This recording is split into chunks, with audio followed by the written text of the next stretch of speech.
madaxweynaha dowladda Puntland Said Abdullahi Deni ayaa madaxtooyada Puntland ee Garowe ku qaabilay wakiilka midowga Yurub oo dhawaan u soo magacaabay Soomaaliya Ambassador Nicholas Martinez iyo wafdi uu hogaaminayo oo ay ka mid yihiin ku-xigeenkiisa iyo mas'uuliyiin kale. Madaxweyne Deni waxaa kulanka ku helinayay wasiirka wasaaradda amniga Cabdisamed Maxamed Gallan, wasiirka waxbarashada iyo tacliinta sare Cabdullaahi Maxamed Xasan, wasiir dowlaha wasaaradda qorsheynta iyo iskaashiga caalamiga Cabdiraxmaan Caydiid Ibraahim, agaasimaha madaxtooyada Maxamed Cabdiladiif iyo afhayeenka madaxtooyada Jaamacad Barani. kulanka kadib ayaa madaxweyne Said Abdullahi Deni iyo ergeyga midowga Yurub Ambassador Nicholas Martinez si wadajir u qabteen ayaa waxay sheegeen in kulanka loogu wada hadlay xaaladda Soomaaliya gaar ahaan Puntland sida amniga, siyaasadda, mashaariicda horumarineed ee midowga Yurub ka fuliyo Puntland iyo arrimaha bini'aadanimada.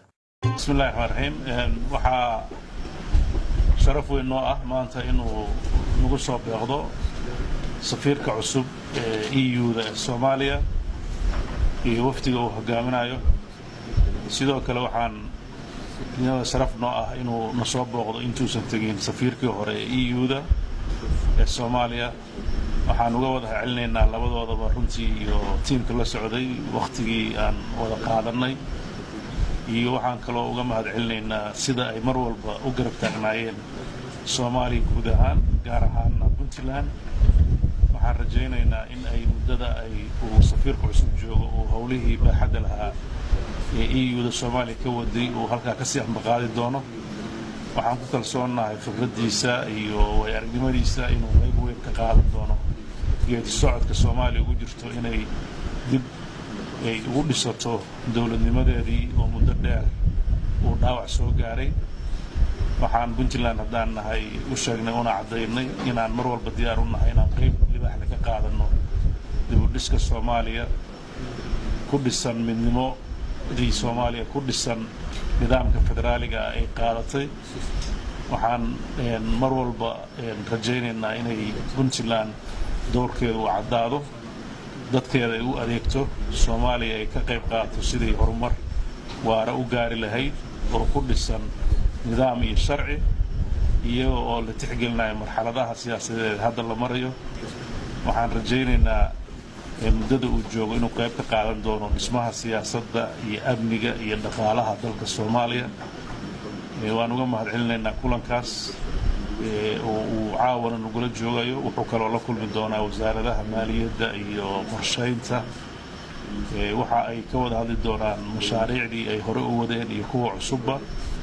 waan ku faraxsannahay discussionka iyo wadahadallada aan yeelanay. waxaana rajaynaynaa intaas inay kasii bataan, marar badan oo kalena uu noo yimaado. waan ku soo dhaweynaynaa. waa mahadsantahay. The opportunity to thank President Deni and his government for the warm welcome that they have given to me and to my delegation. Let me tell the people in Puntland that it is not by chance that my first visit outside Mogadishu has been to Garowe, because I wanted to hear the vision that President Deni has for Puntland as a state, but also the vision and his commitment in favor of a consolidated, peaceful and federal Republic of Somalia. So thank you, Mr. President.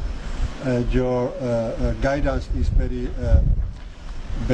important for me, and as you said, I hope I can come back very often to visit you and to visit with you also some of the projects and programs that the EU is doing, and also to give better hopes and better prosperity for the youth and for the people of your state. tani intii la doortay madaxweyne Said Abdullahi Deni waxaa Puntland ku soo qulqulayay oo qasriga madaxtooyada uu ku qaabilayay madax heer caalami ah oo ay ka mid yihiin qaramada midoobay, midowga Yurub iyo safiirada caalamka u jooga Soomaaliya. Cabdullaahi Cabdinuur Yuusuf Cabdullaahi Bakeyle, telefishinka caalamiga Ariel TV, magaalada Garowe.